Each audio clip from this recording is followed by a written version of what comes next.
2025 সালের শুরুতে ফ্রান্স আফ্রিকার সাবেক উপনিবেশগুলোতে তাদের সামরিক উপস্থিতি আরও কমাতে শুরু করেছে এবং এই সপ্তাহে ফ্রান্সের প্রেসিডেন্ট ইমানুয়েল ম্যাক্রোর বিতর্কিত মন্তব্য নতুন করে উত্তেজনা সৃষ্টি করেছে। মালি, নিজার এবং বুর্কিনা ফাসোর পর এবার চাদ, সেনেগাল এবং আইভরি কোস্টও ফ্রান্সকে তাদের ভূখণ্ড থেকে সৈন্য প্রত্যাহারের আহ্বান জানিয়েছে। এর পিছনে ক্রমবর্ধমান ফ্রান্স বিরোধী মনোভাব থেকে শুরু করে বৃহত্তর সার্বভৌমত্বের দাবি এবং অন্যান্য বিদেশি শক্তির সঙ্গে সম্পর্ক জোরদার করা পর্যন্ত বিভিন্ন কারণ বিদ্যমান, কিন্তু কারণগুলোর প্রভাব একই রকম। French institute for international relations, Africa সেন্টারের গবেষক থিয়েরি ভিরকুলন বলেন, আফ্রিকায় ফরাসি নীতির স্পষ্ট পতন ঘটেছে। ফ্রান্সের সৈন্য প্রত্যাহার এবং মূলত আফ্রিকায় ফ্রান্সের সামরিক উপস্থিতির সমাপ্তি সেই পতনের প্রতীক।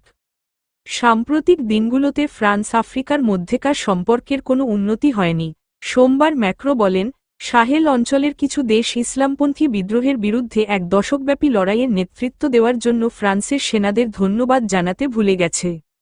এই মন্তব্যের বিরুদ্ধে চাদ এবং সেনেগালের নেতারা তীব্র সমালোচনা করেন, তবে ফ্রান্সের কর্তৃপক্ষ দাবি করে, ম্যাক্রোর মন্তব্যগুলো প্রসঙ্গ থেকে বিচ্ছিন্নভাবে উপস্থাপন করা হয়েছে। ম্যাক্রোর সরকার গত বছর মহাদেশটিতে তাদের সামরিক উপস্থিতি কমানোর পরিকল্পনা ঘোষণা করেন এবং দেশগুলোর দাবির প্রতি আরও দ্রুত সাড়া দেওয়ার পরিকল্পনা প্রকাশ করেন। গ্যাবন এবং জিবুতিতেও ফ্রান্সের সৈন্য রয়েছে। ফ্রান্স ফরাসি ভাষী আফ্রিকার দেশগুলোর বাইরেও সম্পর্ক প্রসারিত করেছে। উদাহরণস্বরূপ, তাদের দুটি বৃহত্তম ব্যবসায়িক অংশীদার হল নাইজেরিয়া এবং দক্ষিণ আফ্রিকা।